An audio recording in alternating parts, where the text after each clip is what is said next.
Bonjour, bienvenue à toi dans cette vidéo et bienvenue dans ma cuisine d'où j'ai le plaisir de te proposer et de te partager une recette de porridge fermenté à faible indice glycémique. Pour la recette du jour, on part d'ingrédients simples, on mène à bien la phase de fermentation du porridge et on termine en beauté en ajoutant toute une série de toppings sains et ultra gourmands sur notre porridge juste avant de le servir.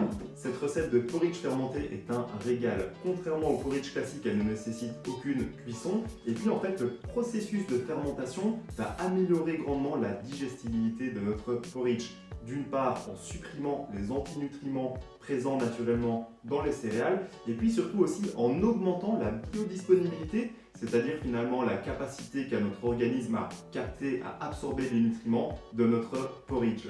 Encore mieux, la production d'acide lactique durant la phase de fermentation va avoir pour effet de faire baisser drastiquement l'index glycémique de notre porridge, ce qui va nous permettre d'avoir une énergie constante toute la journée et non pas des chutes et des pics de la glycémie, ce qui entraîne des fringales et des coups de fatigue. Puis la phase de fermentation va aussi augmenter la teneur en enzymes et en probiotiques qui vont participer à nous assurer un bon équilibre au niveau de notre microbiote intestinal, mais aussi de notre immunité et puis de notre niveau d'énergie. Je reviendrai plus en détail sur les améliorations du profil nutritionnel de notre porridge fermenté plus tard dans la vidéo.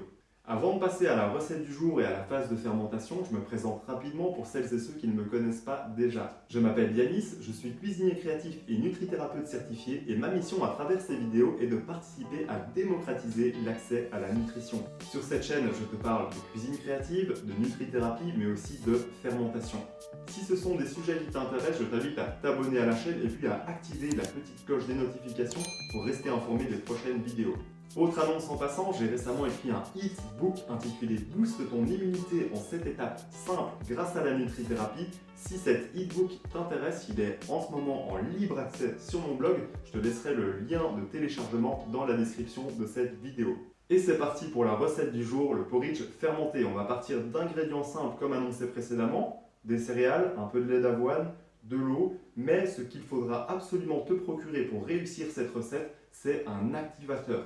C'est-à-dire un aliment starter déjà riche en bonnes bactéries qui vont donner un avantage lors de la phase de fermentation aux bactéries lactiques afin que celles-ci puissent proliférer et la fermentation réussir. En fait, techniquement, la recette est réalisable sans activateur, mais tu diminues fortement alors tes chances de succès. La bonne nouvelle, c'est qu'il existe plein d'aliments activateurs. Moi, un des aliments activateurs que j'utilise le plus souvent, c'est un yaourt végétal. Donc tu peux t'en procurer dans le commerce, mais choisis-le de bonne qualité, biologique. Et puis je vais aussi ajouter un peu de miso. Le miso, c'est une pâte de soja fermentée. Alors moi, pour le porridge fermenté, je préfère le miso blanc, mais tu peux tout à fait travailler avec n'importe quel type de miso. De plus, le miso va avoir cette particularité de saler légèrement le porridge, ce qui au goût va être très bon. Attention cependant à choisir un miso non pasteurisé, c'est-à-dire un miso vivant et riche en bonnes bactéries. Alors si tu n'as pas de miso à la maison, tu peux très bien utiliser aussi le jus d'une lactofermentation, c'est-à-dire un jus de légumes lactofermenté d'au moins 3 semaines pour qu'il contienne de bonnes bactéries, de bons acides lactiques qui vont pouvoir coloniser, qui vont pouvoir plutôt ensemencer la préparation. Et puis dans un premier temps, tu pourrais aussi bien utiliser la poudre d'une gélule de probiotiques pour justement ensemencer la préparation. Ensuite, lorsque tu auras mené à bien ton premier porridge fermenté, tu pourras te servir d'un petit fond de porridge fermenté comme starter pour recommencer encore et encore ton porridge un peu à la manière d'un levain finalement. Et c'est parti donc pour notre recette de porridge fermenté. On va commencer par peser les liquides. On va partir sur 65 ml d'eau et 65 ml de lait d'avoine. Alors ce n'est pas indispensable, tu peux très bien ne pas mettre de lait d'avoine, mettre que de l'eau et vice versa. Disons que le lait d'avoine va apporter une certaine onctuosité, une certaine douceur au porridge. Voilà, on est sur 64. Et on n'est pas au millilitre près, je vais dire que c'est aussi en fonction du visuel. On veut obtenir un porridge bien crémeux. Et donc je monte à 130 avec mon lait d'avoine. Ensuite, on va ici mettre déjà les activateurs pour permettre la bonne dissolution, particulièrement du miso. Et puis aussi, on va ajouter une cuillère à soupe de yaourt. Ici, j'ai un yaourt d'amande. Et je m'amène 2 cuillères à soupe. Ce sont des cuillères à soupe rases, comme ceci. Voilà, le yaourt. Et on rajoute maintenant le miso. Moi, je préfère un miso blanc parce qu'il va parfumer avec subtilité en même temps notre porridge. Et voilà, on peut déjà mélanger les liquides, le miso, le yaourt, le lait d'avoine avec l'eau. Ce qui est important, c'est que lorsqu'on réalise des fermentations, on va toujours privilégier le verre, parce que le verre, c'est un matériau qui est non poreux, c'est-à-dire qu'il ne va pas ni absorber ni rejeter de substances dans le porridge, à l'inverse du plastique qui lui risque de relarguer des substances pas toujours très saines.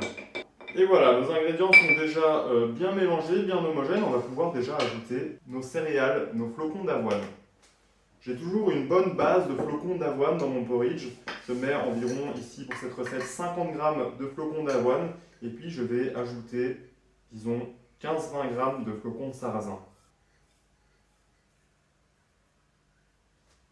Voilà, 50 g de flocons d'avoine. Je te recommande de garder vraiment cette base de flocons d'avoine majoritairement parce que ça reste un flocon qui réussit très bien avec cette recette.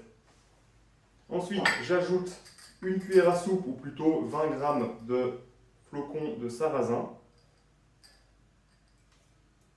Voilà. Et là, tu peux vraiment varier et t'amuser en fonction de ton goût. Il existe aussi de nombreuses sortes de flocons aujourd'hui, des flocons de quinoa, des flocons d'épeautre. Tu peux vraiment te faire plaisir. Ensuite, ce que je vais aussi rajouter à mon porridge pour encore augmenter son profil nutritionnel, ce sont des bons acides gras. Ça peut être éventuellement des graines de chia, très bonne source d'oméga 3 et puis de fibres aussi, ou éventuellement, comme je vais le faire aujourd'hui, des graines de lin moulu. Alors les graines de lin moulu, il faut les conserver dans un pot fermé au frigo parce qu'elles ont tendance à vite s'oxyder. Alors le mieux c'est que tu achètes tes graines de lin et que tu les moues toi-même et ensuite tu n'as plus qu'à les conserver, disons 3 ou 4 jours. On peut en moudre pour 4-5 jours maximum. Les graines de lin c'est vraiment un super aliment, ils sont riches en oméga 3 et puis ils vont nous apporter aussi de bons prébiotiques. Ici, dans notre porridge, elles vont aussi participer à créer un mucilage, ce qui va en fait lier en quelque sorte notre porridge fermenté. Donc je vais ici en ajouter l'équivalent d'une cuillère à soupe. Voilà, et on mélange notre porridge qui est maintenant prêt pour la phase de fermentation. Petit détail, moi j'aime beaucoup parfumer en rajoutant quelques épices avant la phase de fermentation. Alors aujourd'hui, je vais ajouter de la cannelle et puis de la cardamome. La cardamome, c'est un régal. Et ça a aussi pas mal de vertus, donc ça va participer à améliorer notre porridge dans tous les sens du terme. Une bonne pincée de cannelle, et puis je vais récolter les graines de cardamome. Je vais ouvrir, j'ai encore une graine là-dedans, dans mon porridge.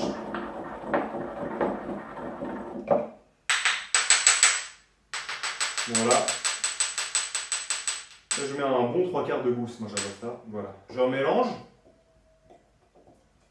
Et puis à ce stade, mon porridge est prêt pour la phase de fermentation. Alors je vais nettoyer les bords pour éviter d'avoir trop de porridge séché sur les bords. Et je vais pouvoir démarrer la phase de fermentation.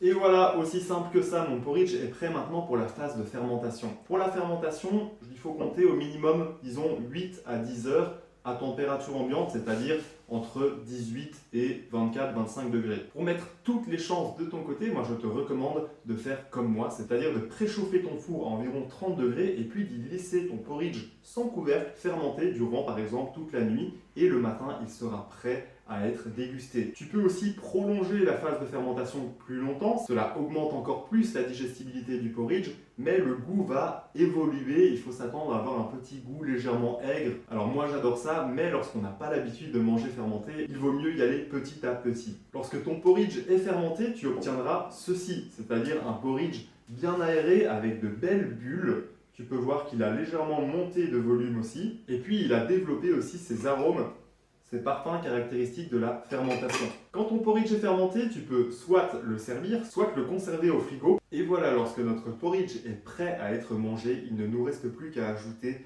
plein de toppings sains et hyper gourmands sur le dessus pour le servir.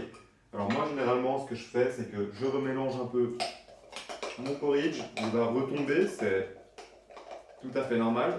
Et puis ensuite, on va le servir directement dans mon bol.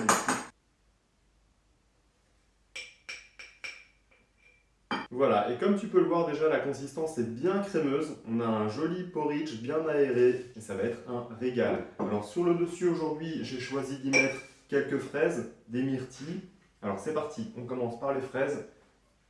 Je vais simplement les couper en 2 ou en 4, comme ceci. On va mettre un peu sur le côté. Voilà. Ensuite, j'ajoute quelques myrtilles. Voilà, ça peut être n'importe quel fruit, ça peut être n'importe quel oléagineux. Tu vas pouvoir vraiment rajouter ce que tu veux avec ton porridge. Et c'est ça qui est chouette finalement, c'est qu'au-delà de tout l'aspect densité nutritionnelle, on a aussi un aspect très très gourmand avec ce porridge fermenté. Et je continue, j'ajoute aussi du yaourt. Voilà, j'ai un bon yaourt d'amande, je vais rajouter 2 belles cuillères de yaourt. Ça va encore amener un peu plus d'onctuosité. J'ajoute quelques amandes concassées sur le dessus. C'est délicieux ça, les amandes concassées. Et puis aussi un peu de pollen frais. Alors ça, c'est une merveille, tant sur le plan nutritionnel que gustatif. Je te le recommande, le pollen frais. Voilà. Et puis on termine avec vraiment un filet de purée d'amandes. C'est vraiment pour la gourmandise. Et ça va nous apporter pas mal de saveurs et davantage d'acides gras bénéfiques pour notre porridge. Voilà, je mets juste un petit filet. Et je termine par quelques petites pousses de menthe fraîche. Ça va apporter beaucoup de parfum, également de la fraîcheur. Et puis tous les bienfaits de la menthe fraîche. Quelques petites feuilles ici et là. Et voilà, mon porridge fermenté est prêt à être dégusté. J'ai donc un petit déjeuner ici qui est bien équilibré et qui va m'apporter une belle énergie tout au long de la matinée. Comme je te le disais, la fermentation augmente le profil nutritionnel de façon exponentielle. D'une part, on a une production massive de probiotiques, d'enzymes, et aussi on a une augmentation de l'assimilation des nutriments de notre porridge. Par exemple, les polysaccharides majoritairement présents dans les céréales sont transformés en monosaccharides, plus simples à absorber pour notre organisme. Et puis surtout, on bénéficie d'avoir un délicieux petit déjeuner à faible indice glycémique, ce qui va nous garantir une belle énergie tout au long de la journée. Tu as donc tout à gagner à tester cette recette de porridge fermenté. Si cette vidéo t'a plu, je t'encourage à laisser un pouce vers le haut, à t'abonner à la chaîne et puis à nous partager tes impressions dans les commentaires. Joyeuse fermentation à toi et à bientôt pour une prochaine vidéo.